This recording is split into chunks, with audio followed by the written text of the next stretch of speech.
कई बार हमें इस बात का जरा सा भी ख्याल नहीं रहता है कि हम कैसी आदतों को पाल रहे हैं और कैसी आदतों के शिकार बनते जा रहे हैं, और परेशानियां आती जाती हैं और व्यक्ति को समझ नहीं आता है कि परेशानियां कहाँ से आती हैं। कई बार व्यक्ति ऐसी आदतों को रखता है जैसे कि लोगों से स्नेह और प्रेम पाने के लिए व्यक्ति इस हद तक गुजर जाता है कि वो अपने आप को लोगों के सामने अस्वस्थ दिखाने की कोशिश करता है और अपने आप को अस्वस्थ महसूस कराता है। लोगों के सामने कहता है कि मैं अस्वस्थ हूँ, मैं बीमार लग रहा हूँ, मुझे ऐसी बीमारी है, मुझे वैसी बीमारी है, और उसे उस बीमारी को नाम भी दे देता है। क्या आपको नहीं लगता है कि आप अपने जीवन को अपनी आदतों से और अपनी बातों से, अपने विचारों से निर्धारित करते हैं? तो कहीं ना कहीं आप ही अपने बीमारियों का घर बनाते हैं। जब आप किसी भी बीमारी को नाम देते हैं, जब आप अपने ब्रेन को ये सूचना पहुंचाते हैं कि आपको ये स्थिति चाहिए या आपको इस स्थिति से गुजरना है या आपको ऐसी स्थिति में रहना है, आप जब सूचना देते हैं अपने मस्तिष्क को तो वो समझता है कि आपको इस चीज़ की ज़रूरत है और वो आपके सामने उस चीज़ को रख देता है। आप उसे बताते हैं कि मुझे ये बीमारी है या मुझे इस चीज़ की ज़रूरत है, और धीरे धीरे जब आप इन चीज़ों को बोलते जाते हैं तो फिर स्थिति वैसे ही बनती जाती है। अधिकतर लोग तो ऐसे ही बीमारियों को अपनी तरफ आकर्षित करते हैं, देखकर, सुनकर, और धीरे धीरे फिर ये एक आदत का रूप ले लेती है। तभी ये आप पर बहुत ज़्यादा हावी होने लगती है। 90% लोग ऐसे ही अपने अंदर बीमारियों को उत्पन्न करते हैं और फिर परेशान होने लगते हैं। उन्हें समझ नहीं आता है कि आखिर बीमारियां आ कहाँ से रही हैं। आप उन्हें अपने अंदर ले जाते हैं और सूचना देते हैं कि आप तो बीमार हैं, और आप उस बीमारी का नाम भी दे देते हैं। तो कैसे आप ये कह सकते हैं कि आप बीमार नहीं रहेंगे? कैसे आप ये कल्पना कर सकते हैं कि फ्यूचर में आपको कोई बीमारी नहीं लगेगी? क्योंकि आपने पहले से ही अपने फ्यूचर में बना के रखा है, अपना फ्यूचर बना के रखा है कि आने वाले फ्यूचर में ये चीज़ें होंगी, और अभी भी आप वैसी चीज़ों को बना रहे हैं और आदी भी हैं। ये आपकी आदतें हैं जो आपके लिए आपके फ्यूचर में भारी पड़ सकती है, आपको अस्वस्थ रख सकती है, आपको बीमारी दे सकती है और आपको गंभीर बीमारी दे सकती है। आप इस चीज़ को हल्के में ना लें। और जो एक और आदत होती है जो आपके फ्यूचर पर भारी पड़ती है, वो ये कि हमारी आदत होती है किसी भी बात को बढ़ा चढ़ाकर करने की।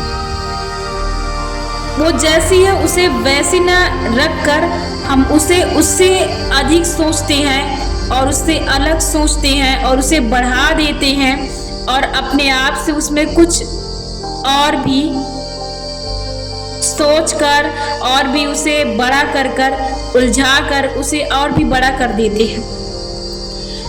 तो कहीं ना कहीं इससे भी आपके जीवन में असर पड़ता है, क्योंकि जब आप अपने लिए चीज़ों को सही सोचते हैं, पॉजिटिव लेते हैं, सकारात्मक सोचते हैं, तब आप चीज़ों को चाहे जितना बड़ा करें, जितना आप बड़ा करेंगे, जितना आप अधिक लेंगे, जितना आप आदत के तौर पर इसे हर दिन रिवाइज करेंगे, उतना ये आपके लिए बेहतर होता जाएगा, आपके जीवन के लिए और आपके लिए। और यदि यही चीज़ें आपके लिए निगेटिव हैं तो ये चीज़ें आपके लिए बहुत खतरनाक साबित हो सकती हैं। ये आपके जीवन को उजाड़ने के लिए किसी भी हद तक जा सकती हैं। आपको अशांति पहुंचाने के लिए, आपको भंग करने के लिए, आपकी शांति छीनने के लिए, आपको परेशान करने के लिए किसी भी हद तक जा सकती हैं। इसलिए जब भी आप किसी बुरी घटना के शिकार हों, या तो आप अपने आसपास ऐसी घटनाओं को देखें या ऐसे निगेटिव बातों को लें या विचारों को लें, तो तुरंत उस पर विश्वास ना करें। आप उस समय कर क्या सकते हैं, आपके आसपास है तो जाहिर सी बात है कि आप सुनेंगे। आपको सुनना है, आप सुन रहे हैं तो आपको सुनना है, एक न्यूज की तरह उसे लेना है। आपको अपने अंदर उसे विश्वास की तरह नहीं ले जाना है। अगर आप विश्वास की तरह इसे नहीं लेते हैं तो आप अपने जीवन में खुश रहेंगे और आप परेशानियों से बचते रहेंगे। और जो आपको जरूरी है कि आप अपने जीवन में इन आदतों पर गौर करें, थोड़ा आपको ध्यान देने की जरूरत है, यही जरूरी है। इसीलिए आपको सतर्क रहना जरूरी है कि आप कैसी आदतों के शिकार हैं। थोड़ा सा आपको अपने लिए समय निकालकर अपने आदतों पर, अपनी बातों पर, अपनी सोचने की स्थिति पर और आप क्या कर रहे हैं इस पर थोड़ा ध्यान देने की ज़रूरत है, जिससे कि आपके जीवन की जो प्रक्रिया है वो एक सही रूप ले सके। आप एक सही डायरेक्शन में रहकर अपने जीवन को जी सके और सही चीज़ों को पकड़कर आप अपने लक्ष्य को पकड़ सकें। और किसी भी लक्ष्य को प्राप्त करने के लिए उसके सही रास्ते पर जाकर आप आसान तरीके से अपने लक्ष्य को प्राप्त कर सकें और आप आसानी से खुशियों को प्राप्त कर सकें। इसीलिए ज़रूरी है कि आप समय समय पर अपने आप को देखिए, अपनी आदतों को देखिए, अपनी बातों को सुनिए।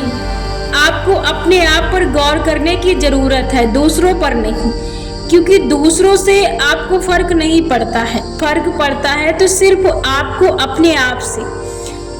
और किसी भी स्थिति में आप हैं तो आप ही कष्ट उठा रहे हैं, कोई दूसरा बंदा नहीं उठा रहा है।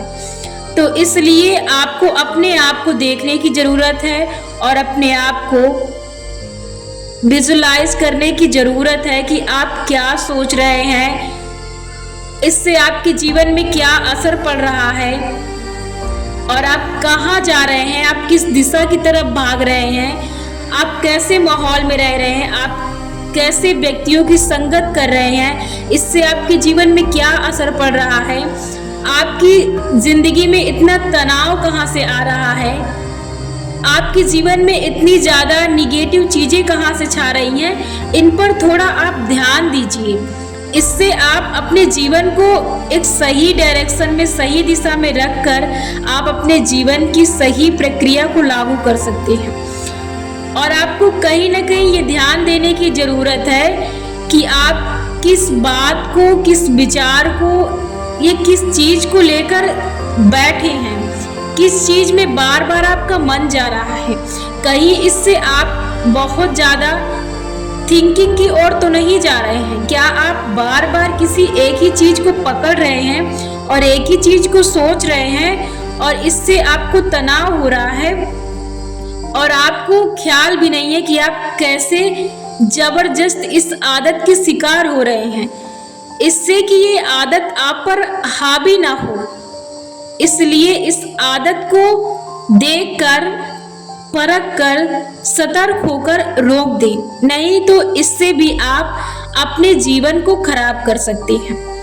क्योंकि कई बार हम चीज़ों में इस तरह से खो जाते हैं कि हमें अंदाज़ा भी नहीं होता है, हमें जरा से भी सतर्कता नहीं होती है, हमें ये ख्याल नहीं होता है कि आखिर हम सोच क्या रहे हैं। बार बार और हर दिन हम उसी एक चीज़ में घुस जाते हैं और हमें पता भी नहीं चलता है कि हम सोच क्या रहे हैं और बहुत ज़्यादा तनाव के शिकार हो जाते हैं। इसलिए ज़रूरी है कि आप जब भी आपके पास खाली समय हो, खाली समय नहीं है तब भी आप अपने आप को समय दें, ताकि आप अपने जीवन को एक सही प्रक्रिया से लागू कर सकें, सही ढंग से शुरुआत कर सके और सही ढंग से इसे एक नई ऊर्जा के साथ, नए विचारों के साथ, नई आशा के साथ, नई उम्मीदों के साथ और नई किरण के साथ आप इसे एक दिशा दे सके और आप अपने जीवन को जी सकें। इसलिए ज़रूरी है कि आप अपने आप को समय दें, अपने आप को समझें, अपने आप को देखें, अपने विचारों को सुनें, अपनी आदतों को देखें, अपनी बातों को सुनें, अपनी सोच पर सतर्कता रखिए कि आप इस समय क्या सोच रहे हैं और इससे आप पर क्या फर्क पड़ सकता है, आपके जीवन पर क्या फर्क पड़ सकता है। आपको हर समय आपको सतर्क रहना है, इसीलिए आपको प्रेजेंट टाइम का यूज करना है सबसे ज़्यादा अपने जीवन में, कि अभी आप क्या कर रहे हैं और जो कर रहे हैं उस पर आप ध्यान दे रहे हैं या नहीं, या फिर आप किसी दूसरी चीज पर लगे हैं, किसी दूसरी चीज पर ध्यान दे रहे हैं। कहीं आपका ध्यान भटक तो नहीं रहा है, आप कोई गलत आदत के शिकार तो नहीं हैं, इस पर ध्यान दीजिए।